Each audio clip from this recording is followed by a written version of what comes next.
the Reserve Bank of India has released its much anticipated and long awaited discussion paper on monetary policy framework. And in this discussion paper, in this report, the Reserve Bank of India has highlighted that increasing the inflation target of our country from 4% to beyond any of the percentage might undermine our macroeconomic stability, and also might undermine the credibility of the monetary policy framework as well, which was introduced in the year 2016, and also might undo the policy and institutional gains which have been achieved in the last 1 decade. Now, which is why, keeping this in mind, the central bank of our country has invited feedback for 4 prominent questions and critical issues from the public. The first is that whether monetary policy should target headline inflation or core inflation. That is the first question. Second is that if the 4% inflation target remains optimal for balancing growth and stability or not.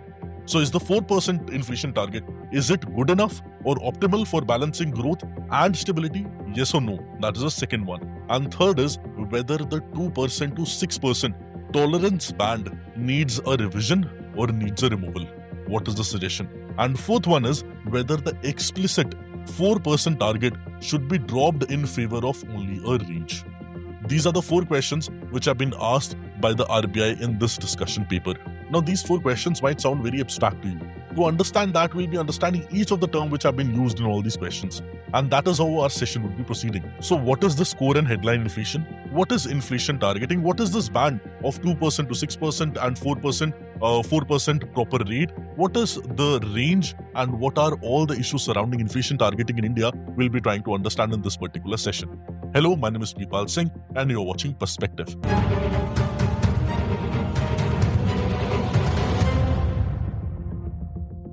Now, when we talk about inflation, first of all, inflation means increase in price of goods and services in our economy. But one more important thing to note here is that increase in price should be steady and sustained.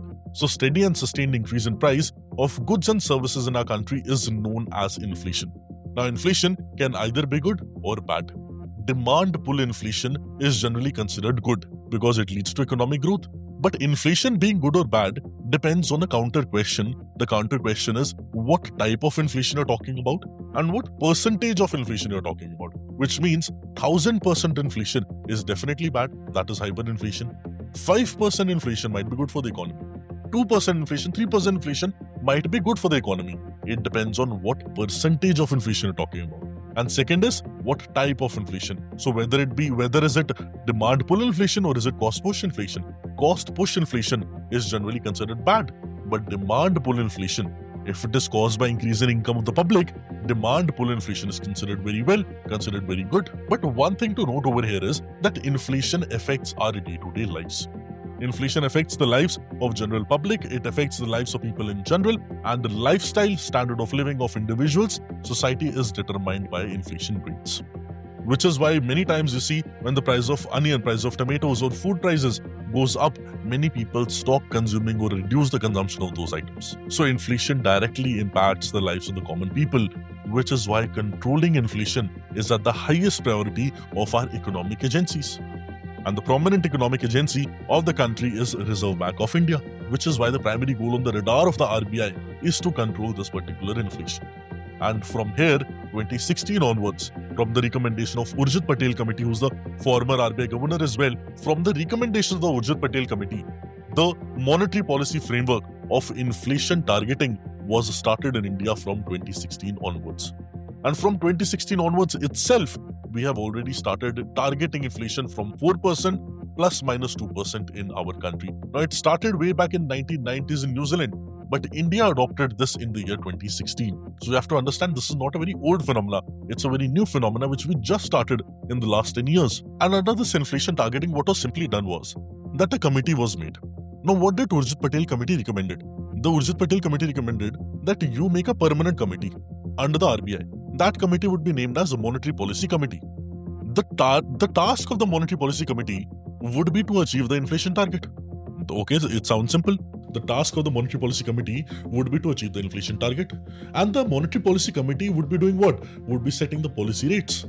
So the CRR, SLR, Repo rate, all the rates which we see in the economy are set by the Monetary Policy Committee, which is under the RBI. Now, this Monetary Policy Committee would be a 6-membered committee, whose chairperson, of course, would be RBI's governor.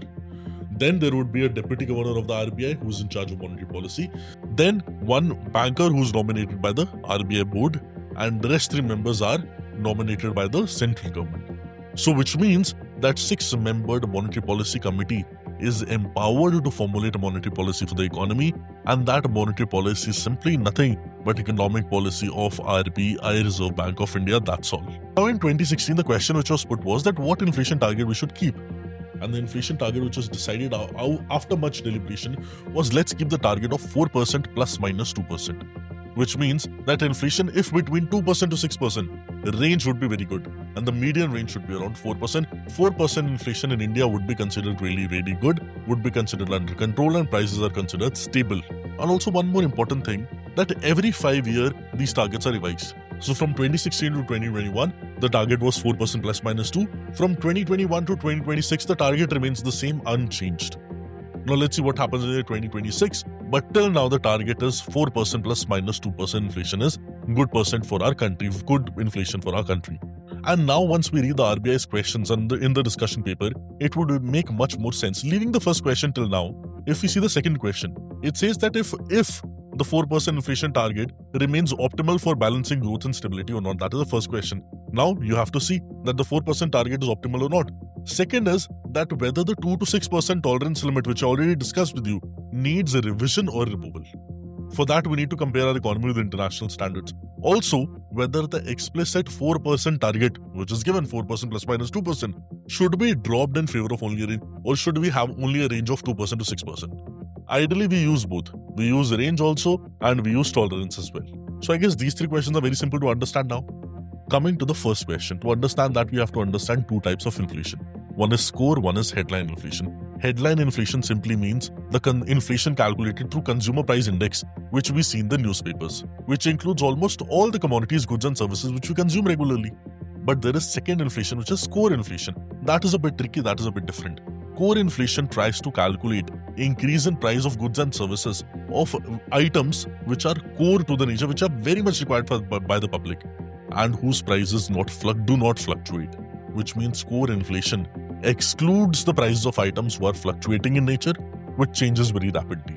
That is what core inflation means, which means core inflation refers to the inflation excluding the very volatile items, which means items whose prices fluctuates very frequently. And there are 2 such items. One is fuel, one is food. If we remove food and fuel from headline inflation, we get to know core inflation. That's the difference between the 2. I hope you gained a new perspective from this session. Do let me know what are your views around it. All the best. Have a beautiful day. Thank you.